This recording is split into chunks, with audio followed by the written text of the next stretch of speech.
Los bendecimos en tu nombre y oramos por la paz de nuestra querida patria Bolivia, Señor. Extranjeros somos, pero hemos nacido acá y te damos gracias porque te ha placido ponernos en este suelo. Bendecimos a toda persona que está pasando necesidad, a los enfermos. Te damos gracias también por la vida de nuestro pastor Bruce y su familia que está en Estados Unidos y está llevando adelante un tiempo que tú has previsto para él. Te agradecemos por eso también y te pedimos que el día de hoy tú puedas enseñarnos a través de tu bendita palabra. En el nombre de Jesús, amén. Tomen asiento, por favor. El día de hoy vamos a completar el capítulo 3 del libro de Hechos. Ustedes saben que mucho tiempo se le llamó Hechos de los Apóstoles, pero nosotros tenemos que corregir esa idea. Son hechos del Espíritu Santo, amén. No son hechos de hombres, son hechos del Espíritu Santo.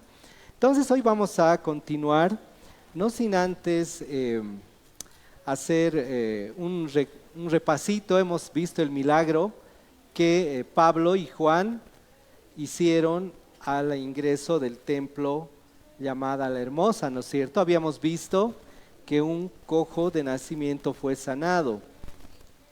Y ahora tenemos que complementar esta idea. Hemos titulado a nuestro compartimiento El milagro atrae, pero el mensaje transforma. Porque si bien los ya apóstoles habían empezado su ministerio, era muy importante que ellos sigan el camino que había marcado Cristo. Por eso les pedimos por favor que nos acompañen al libro de Hechos. Vamos al capítulo 3 y hoy vamos a empezar en el verso 11. Leemos primero el verso 11 y 12. ¿Qué dice la palabra del Señor? Y teniendo asidos a Pedro y a Juan, el cojo que había sido sanado, todo el pueblo atónito concurrió a ellos, al pórtico que se llama de Salomón. Viendo esto, Pedro respondió al pueblo: varones israelitas, ¿por qué os maravilláis de esto? ¿O por qué ponéis los ojos en nosotros, como si por nuestro poder o piedad hubiésemos hecho andar a este? Entonces, algo muy importante que empezamos a ver es la obra maravillosa del Espíritu Santo en Pedro. Él aclara y les dice: yo no he hecho esto, no es obra mía para nada, en absoluto. Y podemos ver que a pesar de que el cojo y Pedro y Juan estaban en la puerta del templo, se movieron de ahí, ¿no es cierto? ¿Se acuerdan? La anterior semana vimos cómo el cojo dio gritos, alababa al Señor, y los que estaban ahí se maravillaron, pero también se asustaron. Y entonces, creo yo, por seguridad de ellos salieron y se fueron a un pórtico. Ese pórtico debió estar fuera del templo. Y los israelitas los siguieron porque estaban maravillados, por un lado. Por otro lado, vieron que si podían recibir también por ahí alguito, ¿no es cierto? Y los siguieron. Y es ahí donde Pedro, de una manera muy contundente, les ve y les dice: ¿qué pasa con ustedes? ¿Ustedes creen que yo doy milagros? ¿Para eso me han seguido? ¿Por qué? Aquí hay algo muy complicado y vamos a ponerlo a la reflexión de ustedes. Les dice: ¿ustedes israelitas creen que yo hago milagros? ¿Creen que yo les voy a dar algún beneficio? Por eso han venido. Les cuestiona, porque realmente el corazón del ser humano es una fábrica de ídolos. Lo ha sido, lo es y lo va a ser. Por eso Pablo decía: ¿quién me librará de este cuerpo de muerte? Sin embargo, el Espíritu Santo nos puede guiar a tener otro tipo de vida, queridas hermanas y hermanos. Podemos empezar a cambiar ya no más nuestra actitud a la que hemos sido posiblemente mal enseñados, a la que hemos llegado producto de dolores, producto de una situación extrema en nuestra infancia, en nuestra adolescencia. Pero ahora que tenemos al Señor, podemos cambiar. Esta situación podía tener otro resultado. Pedro podía cometer el error que había cometido tantísimas veces cuando estaba con Cristo. Y podía decir, sí, hermanos, vengan aquí, no se preocupen, organizamos más tarde otra campañita y todos van a ser sanos, todos van a ser ricos, lo que ahora hemos visto. Sin embargo, gracias al Espíritu Santo que obró en la vida de Pedro, él se mantuvo firme. Firme en decirles, yo no he hecho esto, no viene de mí, es obra del Espíritu Santo. Y esa es la razón por la que corregimos lo que todavía en la Iglesia Católica y en otras iglesias se maneja como hechos de los apóstoles. No son hechos de los apóstoles. Y si nosotros como hijos comenzamos a colaborar con el resto, la gente va a empezar a cambiar. Las personas van a cambiar de idea. Y cuando vean un falso profeta, un falso apóstol y un falso maestro, se van a dar cuenta muy rápido. ¿No es cierto? Es una herramienta que viene de parte de nuestro Señor. Ahora, en nuestro tiempo, lastimosamente, sigue la tendencia a que nosotros sigamos a alguien. Es lo que vemos en nuestro país. Los problemas que vemos es personas que siguen a alguien, que creen que les va a dar algo. No es que son personas tan inocentes como muchos otros quieren hacer creer. Debe haber gente humilde e inocente, pero es una minoría. La mayoría sabe por qué está siguiendo a esa persona. Y nosotros no podemos caer en lo mismo, ¿no es cierto? Les voy a pedir que me acompañen velozmente al libro de Santiago, por favor. Hoy tenemos al final del compartimiento la Santa Cena. Por eso vamos a tratar de utilizar lo mejor posible nuestros minutos. Vamos a ir a Santiago 4, capítulo 4, verso 4. ¿Qué dice la palabra del Señor? Oh almas adúlteras, ¿no sabéis que la amistad del mundo es enemistad contra Dios? Cualquiera pues que quiera ser amigo del mundo se constituye en enemigo de Dios. Y Pedro les dijo eso, les dijo, varones israelitas, ¿no les ha llamado hermanos? ¿O sí? Pedro hizo la diferencia, estaba empezando a dar una idea que más adelante ahora la vamos a ver muy fuerte con los israelitas de esa época. Y la palabra nos dice, no hay posibilidad de agradar a Dios y al mundo. Eso se constituye en un adulterio espiritual. Y esas personas que le siguieron a Pedro eran eso, ¿no? Circunstancialmente querían ver si se iban a beneficiar y más tarde iban a volver al mundo. Y eso es algo que nosotros tenemos que tener en nuestro corazón muy claro. Hemos decidido seguir a Cristo. Para nosotros no hay vuelta atrás. No volvemos atrás. Todo lo que el mundo nos ofrece debería ir menguando en interés para cada uno. Si a mí me gusta mucho la comida y he cometido el error de ponerla en un sitial de privilegio, debe menguar. Y así todas las áreas. No nos vamos a desgastar ni hacer el esfuerzo de hablarlo, sino que es así, queridas hermanas y hermanos. Y entonces en el verso 13 y 14 que vamos a leer, del 13 al 16 leeremos por favor del capítulo 3 de Hechos. ¿Qué dice la palabra? 13 al 16, por favor acompáñenos. Dice, el Dios de Abraham, de Isaac y de Jacob, el Dios de nuestros padres, ha glorificado a su Hijo Jesús, a quien vosotros entregasteis, negasteis delante de Pilato, cuando él había resuelto ponerle en libertad. Mas vosotros, ¿qué hicisteis? Negasteis al santo y al justo, y pedisteis que se os diese un homicida, y matasteis al autor de la vida, a quien Dios ha resucitado de los muertos, de lo cual somos testigos. Verso 16, y por la fe en su nombre, a este que vosotros veis y conocéis, le ha confirmado su nombre, y la fe que es por él, que él ha dado, a este está completa sanidad en presencia de todos vosotros. esta es una parte que vamos a analizar. ¿Qué es lo que sucede? Pedro no es, como la mayoría de nosotros, temeroso al decir la verdad. Vivimos en tiempos tan complejos que tenemos que a veces tener cuidado de decir la verdad para no ofender a alguien, para no ser rechazados por alguien. Y estamos hablando a veces de nuestro propio hogar. Nos es difícil decir la verdad porque sabemos que la reacción va a ser una pelea.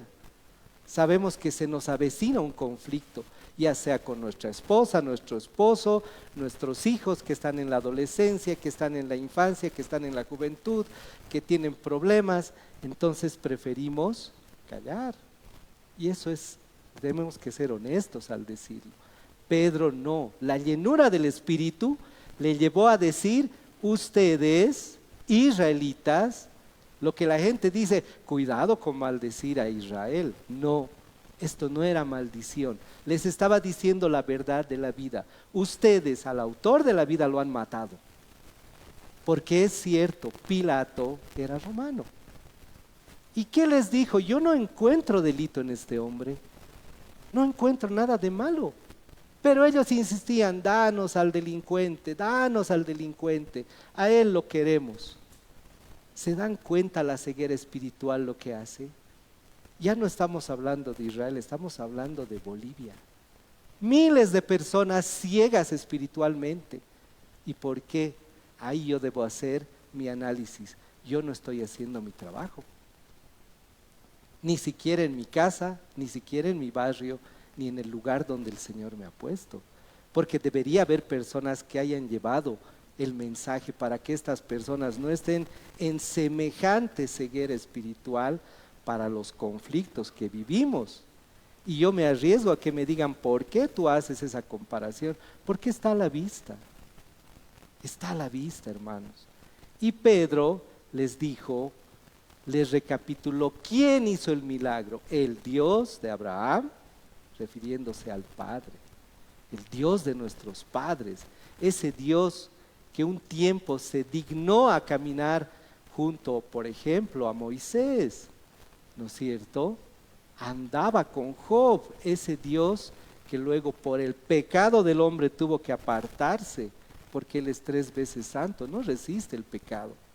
Así le invoquen 10 congregaciones juntas, el pecado no permite que el Señor venga a visitarnos, y nos ha mandado al Espíritu Santo como consolador.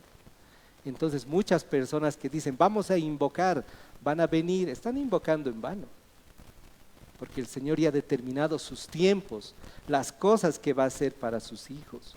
Y entonces Pedro exalta a Cristo, pero no lo exalta de una manera no consciente, sino el Espíritu le muestra y le dice: diles a ellos, porque ellos, ¿quiénes eran? Descendientes de Abraham. Judíos e israelitas, lo primero que sacan es a Abraham. Abraham es nuestro padre, dice, ¿no es cierto? ¿Para qué? Para negar a Cristo. Pero Pedro les dice: ese Dios de Abraham, de Isaac y de Jacob, es el que ha hecho este milagro. Como se dice vulgarmente, les tapa la boca a ellos que ya querían confrontar, ya querían hacer lo que hicieron con Cristo. ¿Qué hacían los fariseos? No perdían la oportunidad de provocar a nuestro Señor, de querer hacerle pisar el palito, como se dice vulgarmente. Y lo más lindo es que después de hacer eso, y ellos quedaron completamente, como se dice, bajoneados, expone su pecado. Lo que hoy mucha gente malinterpreta y dice: no, no, no hables de Israel, por favor. Estás maldiciendo y te van a maldecir. No es cierto. Si el gobernador de Israel es un asesino, hay que decirlo. ¿Por qué lo tenemos que callar? ¿Ese es el ejemplo de Pedro? No, no es el ejemplo de Pedro. Él sabía que ese día podía haber muerto, porque a Jesús por menos lo han matado, ¿no es cierto? Entonces Pedro les dice: ustedes mataron, negaron y quisieron cambiar a nuestro Dios por un homicida. Ese es el corazón del hombre, pero reflejado en ese momento en el pueblo de Israel. Y nos da una excelente lección a la mayoría de nosotros que tenemos hasta miedo de decir: has pagado la luz, porque por ahí se lo han gastado la plata y va a haber una pelea. ¿Se dan cuenta a lo que nos hemos reducido por el tema social? Por eso hemos leído Santiago. Queridas hermanas y hermanos, el mundo nada bueno tiene para nosotros. Estamos aquí, no somos locos, estamos aquí. Por eso yo les compartí en la oración, somos extranjeros. En vano vamos a sacar la rojo, amarillo y verde, somos extranjeros. Pero como hijos de Dios somos los más puntuales en pagar impuestos, en pagar nuestros servicios.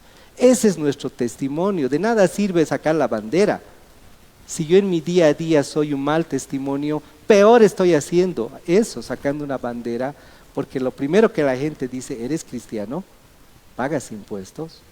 ¿Pagas tus deudas? ¿No es cierto? Entonces la reflexión de la palabra está muy bien enfocada. Entonces, la verdad es que todo esto que Pedro expuso, puso algo muy hermoso que es lo que la sociedad quiere, una neutralidad.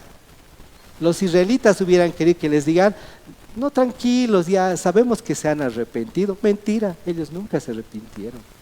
Por eso hasta ahora siguen negando a Cristo y dicen, va a venir otro Mesías. No, ese no era nuestro Mesías. Y entonces Pedro puso un punto hermoso y les dice, no, ustedes lo hicieron. Con nuestro Señor nosotros corremos un grave riesgo si creemos que vamos a estar al medio. Y eso es lo que nos dice. Con el pasar del tiempo, queridas hijas e hijos, salgan de ese medio. ¿Y cuál es ese medio? La vida en sociedad, la amistad con el mundo, el amor, que me palpite mi corazón. ¿Qué vas a hacer hoy día? Por ahí voy a ir a ver un equipo. Eso es amistad con el mundo. Me palpita mi corazón, que no importa que no haya apoyo en mi casa, igualito voy a ir a ver al equipo. Y yo lo digo como varón, no tengo miedo de decir. No necesito que una mujer venga aquí a llamarle la atención a mis hermanos varones. Si yo me palpita más mi corazón por un color de polera, estoy coqueteando con el mundo. Y lo mismo una hermana. Si antes de priorizar al hogar tiene agendada una novela, ¿no? Son verdades que tenemos que hablar aquí, entre nosotros, en intimidad. Entonces, Pedro quería que la gente de esa época, sobre todo los israelitas, entiendan que Cristo no es una opción religiosa. No es una opción religiosa. Ellos se habían mal acostumbrado a llevar sus sacrificios y que les den el perdón sacerdotal. ¿No es cierto? Que todo quede en el olvido. Ese no es un verdadero ni genuino arrepentimiento. ¿No es cierto? Ahora muchos dicen, creo en Dios, pero no en Jesús. Ese es el caso de los israelitas. Nosotros creemos en Dios, pero Jesús era un profeta nomás de por ahí, ¿no es cierto? Y es contagioso. Es contagioso, queridos hermanos. Ahora que estamos en esta época de las redes sociales y todo eso, muchos se están cuestionando y dicen, ¿por qué Jesús oraba si era Dios? ¿Se dan cuenta el atrevimiento, ¿no?, de querer filosofar sobre una cuestión que no tiene nada que ver? Jesús lo aclaró desde el principio, he venido a hacer la voluntad de mi Padre, no la mía. Y esa fue la gran diferencia entre Cristo y toda la humanidad. El sacrificio voluntario de Él. Y Pedro no desaprovecha la oportunidad para decir que no hay eso. Si yo voy a cuestionarle al Señor, realmente debo revisar mi corazón. Eso no quiere decir ser reflexivo. Nuestro Padre quiere que seamos intelectuales, inteligentes. Él se goza en eso, pero no atrevidos. Nosotros tenemos que reconocer la autoridad del Padre, del Hijo y del Espíritu Santo. Eso es fundamental y nos ha dejado advertencias muy claras. Les pediré por favor que vayamos rápidamente a Filipenses. Vamos a Filipenses capítulo 2 y vamos a leer los versos 9 al 11. ¿Qué dice la palabra del Señor? Por lo cual Dios también le exaltó hasta lo sumo y le dio un nombre que es sobre todo nombre, para que en el nombre de ¿quién? De Jesús se doble toda rodilla de los que están en los cielos y en la tierra y debajo la tierra. ¿Se dan cuenta? Esa es sabiduría. Esa es sabiduría. El ser humano cree que solamente es aquí, entre nosotros, ¿no? Por eso quiere llegar a Marte. ¿Para qué? Para gloriarse él mismo. Pero no entiende que Dios le ha dado un nombre a nuestro Señor Jesús para que toda rodilla en la tierra, en los cielos y debajo se doble. ¿No es cierto? Nosotros como hijos de Dios sabemos que llega la hora que el mal ya no va a triunfar como ahora. Satanás está suelto, ¿no? Está actuando con mucha soltura, porque él sabe que llega su hora. Y nosotros como hijos tenemos que estar seguros que nuestro Padre viene. Y dice el verso 13, porque Dios es el que en vosotros produce el querer, como el hacer, por su buena voluntad. Así como Pedro puso en real dimensión que fue la obra de Dios la que sanó al cojo, nosotros tenemos que entender, más queremos hacer nosotros, menos hace Dios. Cuando hay arrogancia, entonces nosotros tenemos que estar delante de Él con un corazón humilde. Ya tenemos que ir desechando todas esas fábulas que nos han contado. Muchas veces nos es difícil, a todos hermanos nos arraigamos. Nos gustan pues los cuentitos de antes, ¿no? Nos gustan, pero tenemos que ir saliendo de esa realidad que no nos ayuda y tampoco nos ayuda a cumplir el propósito para el que el Señor nos ha llamado. Volveremos a Hechos, por favor, al capítulo 3. Ahora vamos a leer el verso 17 y 19. ¿Qué dice la palabra? 17, 18 y 19 leemos. Mas ahora, hermanos, sé que por ignorancia lo habéis hecho, como también vuestros gobernantes. Pero Dios ha cumplido así lo que había antes anunciado por boca de todos sus profetas, que su Cristo había de padecer. Así que arrepentíos, convertíos, para que sean borrados vuestros pecados, para que vengan de la presencia del Señor tiempos de refrigerio. Esto es hermoso, queridos hermanos. Al principio no les dijo hermanos, ahora sí. ¿Por qué? Porque en toda esa multitud, como de costumbre, vemos personas que han sido engañadas. Y vemos que ya hay una señal de arrepentimiento genuino. Y ellos tampoco iban a desaprovechar esa oportunidad. Y entonces Pedro ya les dice, con más cariño, hermanos, arrepiéntanse.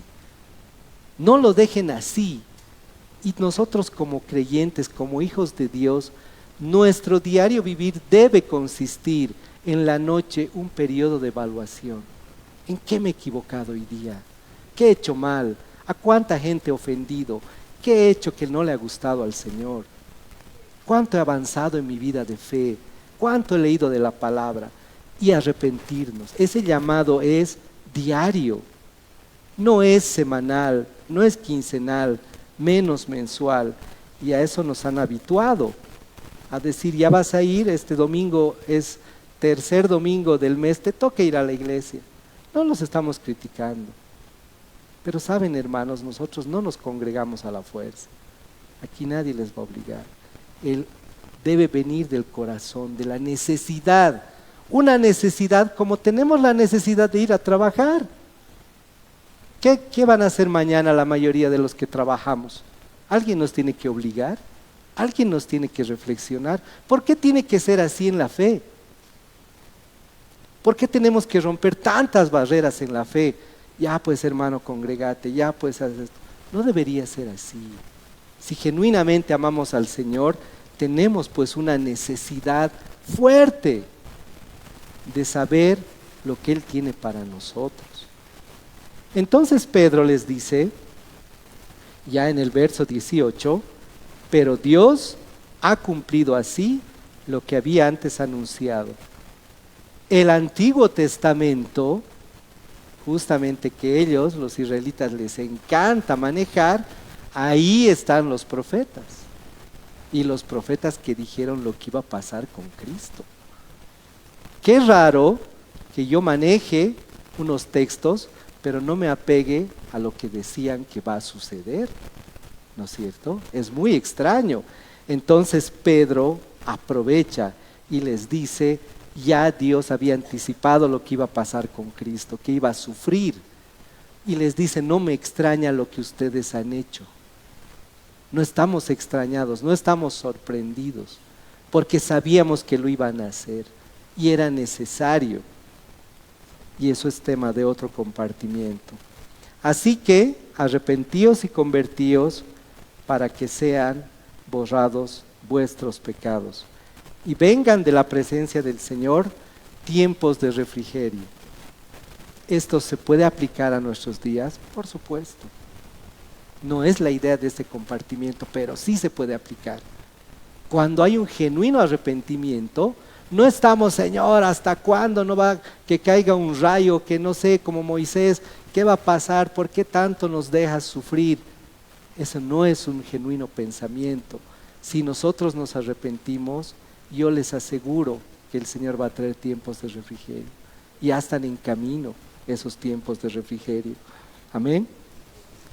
Entonces, hermanos, en todo esto, Pedro hace alusión a verdades muy incómodas para los israelitas fundamentalmente. Porque como vamos a recordar un poco el cojo, ¿qué hizo? Nadie lo podía detener de alegría. Esa llenura del Espíritu no les pudo contagiar, porque los otros más estaban mirando con los ojos abiertos, pero no podían explicar. Era algo para ellos inexplicable. Todo lo que habían recibido de enseñanza de la Torá, del Talmud, no explicaba eso.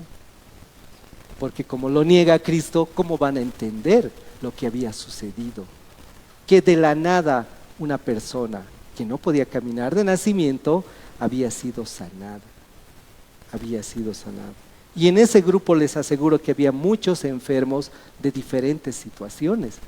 Por eso estaban atrás de Pedro y Juan, decían, ¿será que a mí también me sana? Y Pedro les dice, antes arrepiéntanse. Arrepiéntanse. De ahí viene el perdón de los pecados. Y posteriormente, si está en la voluntad de Dios, vendrá sanidad. ¿No es cierto? Pero nosotros nos quedamos en el perdón. Como hijos de Dios nos satisface solamente su perdón. No queremos más. Porque el resto sabemos que lo va a hacer. Sabemos que Él es nuestro proveedor o no. Todo este tiempo Él nos ha demostrado eso. Nos ha demostrado día tras día, a pesar de que hemos tenido muchas y tal vez seguimos teniendo necesidades, Él está con nosotros. Entonces, tenemos que entender que en Cristo las crisis no son caos. Vamos a tener siempre estas dos opciones: escuchar la voz del maligno que susurra y que nos va a decir, mira lo que te está pasando, no existe Dios, aún así crees en Dios, no tienes nada para comer, ya no tienes dinero. Esa es la voz del enemigo. Pero Dios, en cambio, nos alienta todos los días. ¿Con qué? Con su palabra. Más necesidad tengo, más debo buscar leer su palabra. Y otra verdad incómoda es que el proceso tiene que llevar a orden. Es una de las cosas que estamos viendo en este tiempo que más nos duele, el orden. No debería doler tanto, pero nos duele. Nos duele que nos tengan que decir a qué hora vas a llegar, qué estás haciendo con esto. ¿Y cómo lo podemos ver? Cuando un joven, un adolescente, ya sea varón y mujer, está experimentando cosas y nosotros le queremos controlar, ¿cómo reacciona? Mal, ¿no es cierto? Y por eso entendemos que el orden es bien complejo. Pero tarde o temprano debe llegar. Debe llegar. Esa es la voluntad, no de gente, no de personas que están a cargo de una congregación. Es la voluntad de Dios. El orden es la voluntad de Dios. Y Dios siempre obra con un propósito no inmediato. Nos tenemos que olvidar. Los propósitos de Dios son tan hermosos y tan altos que no tienen que ver con la satisfacción de nuestra carne. Y muchas veces nosotros decimos, yo quiero tener lo que Él tiene, pero es en la carne. Cuando no nos damos cuenta que el Señor nos tiene preparado un camino de bendición, no solamente para nosotros. ¿Cuántos no tenemos, más bien dicho, familiares que no conocen al Señor? ¿Cuántos? Todos. ¿No anhelamos acaso que lo conozcan? Más en este tiempo. Entonces, en vez de perder el tiempo en ver si el Señor nos da nuestro gustito social, deberíamos buscar para qué hemos venido. Amén. Entonces, vamos a ver que de esto sale completamente de la palabra bendición no se va a relacionar ni con dinero, ni con salud, ni con éxito en la sociedad. No se puede relacionar. Por eso hemos leído almas adúlteras, la amistad con el mundo, todo lo que el mundo tiene para ti no viene de Dios. Está diseñado con una inteligencia diabólica. ¿Para qué? Para desviarnos de nuestro propósito.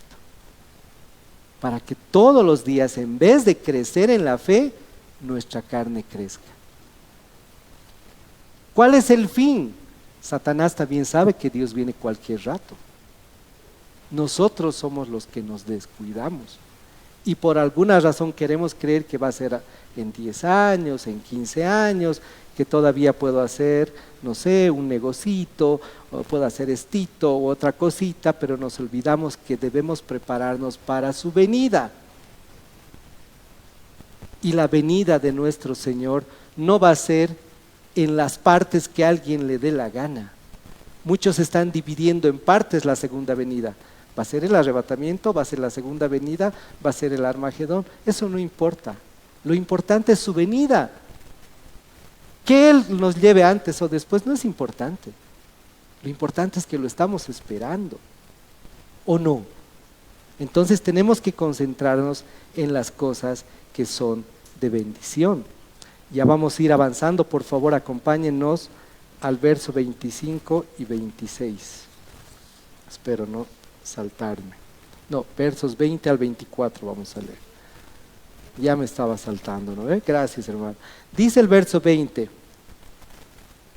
Dice, y Él envió a Jesucristo que os fue antes anunciado, ¿cierto? A quien de cierto es necesario que el cielo reciba hasta los tiempos de la restauración de todas las cosas, de que habló Dios por boca de sus santos profetas que han sido desde tiempos antiguos. Verso 22, porque Moisés dijo a los padres, el Señor vuestro Dios os levantará profeta de entre vuestros hermanos, como a mí. A él oiréis en todas las cosas que os hable, ¿no? Y toda alma que no oiga a aquel profeta será desarraigado del pueblo. Verso 24, y todos los profetas desde Samuel en adelante, cuantos habían hablado, también han anunciado estos días. Qué importante lo que Pedro aclaró. Cristo fue anunciado por todos los profetas. Y no es necesario que hayan sido completamente específicos. Porque mucha gente dice, yo no creo que Dios nos haya advertido sobre el COVID porque no he encontrado esa palabra. No vas a encontrar. No vas a encontrar tus caprichos. Si tú tienes un corazón completamente humillado, el Señor es fiel para enseñarnos. Pero en una vasija llena, ¿cómo va a derramar más sabiduría? Entonces nosotros tenemos que aprender a olvidar lo mal que hemos sido enseñados respecto a la fe. Yo no les estoy pidiendo que se olviden de sus trabajos, no, sino que empecemos a olvidar que cosas que nos habían enseñado no estaban bien, no estaban bien. lastimosamente va a crear una brecha con muchas personas. Y eso es algo que sí nos tenemos que decir desde ahora. El seguir a Cristo tiene un precio. El amarnos, el amarle a Él tiene un precio, ¿no es cierto?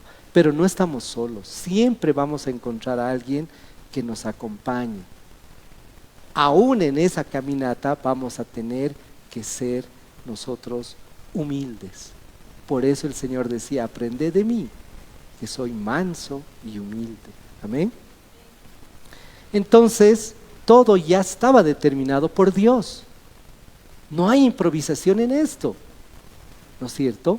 Cuando Cristo murió, fue crucificado, y los israelitas sabían que ellos le habían entregado, y el Señor se fue, han dicho, bravo, la evidencia de nuestro pecado se ha ido. Así que ya no tenemos ni que hablar, ¿no? Se engañaban a sí mismos. Y eso dice la palabra. No seas insensato. Nadie puede engañar al Señor. De todo lo que el hombre siembre, eso va a cosechar. Entonces venimos acá, a la congregación, conscientes de que todo lo que hemos hecho y lo que vamos a ser juzgados. Eso no nos debe atemorizar. ¿Por qué? Porque tenemos al mejor abogado. Y Él está predispuesto no solamente a ayudarnos ahora, sino en el momento más terrible, cuando estemos realmente en la presencia del Señor. ¿No es cierto? Ahora, Dios, ¿cuál es la diferencia? El enemigo, a través de la sociedad y de lo que es el mundo, quiere fundirnos. ¿No es cierto? De cualquier cosa, sea la que ustedes imaginan, Él busca fundirnos, pero nuestro Padre no. Justamente la primera cosa que determinó con los apóstoles, les dijo, vayan a los israelitas. Imagínense semejante amor. Después que lo entregaron a su hijo, después que hicieron barbaridad y media, el Padre, a través de Cristo y del Espíritu Santo, a los apóstoles, primero vayan a ellos. Que no tengan pretexto de decir no hemos sido advertidos, porque la salvación es también para el pueblo judío, es también para Israel, por supuesto. Así que en la cruz Satanás pensó que ganaba, ¿no es cierto? Él pensó que ganaba, pero nuestro Padre sabía que no. Y Cristo también, pero estaba en un cuerpo humano. Ahora, ¿qué nos tiene que mostrar la cruz del Señor? Que en el momento más complejo de nuestras vidas, el Padre está ahí. Él sabe lo que necesitamos antes que lo pronunciemos. Eso declara la palabra. Antes que ustedes digan, yo ya sabía lo que necesitaban. Y no lo dice como para jactarse de que lo va a hacer más adelante, sino que quiere que de nosotros haya una reflexión. ¿Eso que anhelo será bueno en este momento? ¿Cuántas personas a mí me han dicho, si no era esta crisis, no bajaba de peso? Así me han dicho. Me han dejado y les digo que ¿por qué les repito? Porque es algo realmente increíble. Es una persona que ha reflexionado. Ha reflexionado tan bien que lo ha expresado con honestidad. No es fácil de decir. Yo sé que a otras personas les puede lesionar. Pero me lo ha dicho así y me ha dejado frío. Yo no podía responder. No tenía respuesta en el momento. Pero realmente nos cuesta entender el proceso, el propósito. No podemos ver el propósito, nos cuesta. Y creemos que nuestro sufrimiento es el más grande de todos los sufrimientos. Creemos que nuestra necesidad es la más grande de todas las necesidades. Pero no es necesario que nosotros actuemos para satisfacer a nuestra congregación. Nosotros tenemos que buscar satisfacer la voluntad de nuestro Padre. Vamos por favor a Juan, vamos a leer un verso que está fuera de lo que estamos analizando, a Juan 14:26. En el Nuevo Testamento, por favor, si me acompañan al libro de Juan, capítulo 14, verso 26. Dice, mas el Consolador, el Espíritu Santo, a quien el Padre enviará en mi nombre, Él os enseñará todas las cosas y os recordará todo lo que yo os he dicho. Esta palabra era específicamente a los discípulos y para todos nosotros. Pero ¿saben qué? Los discípulos le hacían renegar mucho al Señor. Se olvidaban constantemente de todo. Y en este caso, Pedro y Juan, llenos del Espíritu, ya no se olvidaron nada. ¿Por qué leemos este verso? Porque en Hechos se constata que era real, que el Espíritu Santo les iba a decir exactamente lo que tenían que decir. Ellos no fueron capacitados en ninguna otra manera. Fue el Pentecostés su capacitación. Y miren qué fruto más hermoso dio, ¿no es cierto? Y vamos a leer ahora sí los versos del 26, del 24 en adelante de Hechos, por favor, acompáñenme. Volvemos a Hechos 3. Exactamente, empezamos el 25. ¿Qué dice? Vosotros sois los hijos de los profetas y del pacto de Dios, que Dios hizo con nuestros padres, diciendo a Abraham, en tu simiente serán benditas todas las familias de la tierra. A vosotros primeramente, Dios, habiendo levantado a su Hijo, lo envió para que os bendijese, a fin de que cada uno se convierta de su maldad. Miren, después de que Cristo llegó, estuvo con ellos, no entendieron el propósito, no entendieron. ¿Cuándo Cristo fue la primera vez que entró en el templo siendo un niño? ¿Se imaginan esa tremenda poca capacidad de rechazarlo a nuestro Señor? Ya Él debatía con los grandes. Y en vez de que lo abracen y digan, ¿de dónde has venido, querido niño? Quédate con nosotros. Lo han rechazado hasta de niño. Y después hicieron lo que hicieron. Pero Pedro les da una esperanza final. Y les dice, a ustedes les ha mandado el Señor. Primero es a ustedes. Y aunque no crean, hermanos, que nosotros lo amemos al Señor de manera diferente a ellos, es algo que está escrito también. Nosotros somos gentiles, somos parte de los gentiles, pero lo hemos adoptado, Él más bien nos ha adoptado y nosotros amamos esa adopción, amamos esa adopción y queremos que el Señor nos reciba como hijos. ¿Qué dice la palabra sobre el Señor a quien recibe como hijo? ¿Qué hace? ¿Le mima? No. Le disciplina y azota. Esas palabras no nos tienen que asustar. Esas palabras nos tienen que motivar a otros a decirles, estate listo. Es hermoso ser hijo de Dios. Pero no es el amor que la gente maneja y manipula. Porque ahora muchas congregaciones están con un amor humano. Pero el amor que nosotros tenemos que mostrar a nuestros seres queridos y a nuestro prójimo es el amor de Dios. Y Dios, a quien ama, disciplina. Esa es la marca del genuino y verdadero amor. Amén. Para terminar, queremos reflexionar profundamente en esto que pasó en el capítulo 3.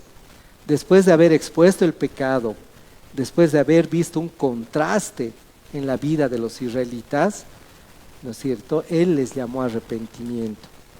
Él les llamó a convertirse. Es lo que nosotros hemos hecho y cambiar de vida. Entonces lo que queremos compartir entre todos nosotros es saber si sabemos que estamos haciendo lo correcto. Nosotros estamos siendo todos los días confrontados por la palabra y que exponga nuestro pecado o no cambiamos. O seguimos siendo los mismos de aquí a 10, 15 años y no hay un cambio real. Ahora nosotros estamos viendo la obra de Dios, que son milagros en nuestra vida. Yo les aseguro que cada uno, si analiza su vida, hay milagros. Si ve su familia, sus seres queridos, hay milagros. Pero nosotros vamos a quedar admirándonos el milagro o vamos a ir más adelante. O vamos a ser como Pedro y Juan, que vamos a explicar el propósito de ese milagro en nuestras vidas. Entonces tenemos que entender que aunque suceda un milagro en nuestras vidas, eso no nos salva. Lo que nos salva es Cristo. Amén. Y Él ya lo ha hecho todo en la cruz. Eso no significa que no tenemos nada que hacer, solo que no nos podemos gloriar en nada de lo que hacemos. Toda la gloria es para nuestro Señor. Pónganse en pie, por favor. Vamos a dar gracias al Señor y tener este hermoso tiempo de celebrar la cena. Voy a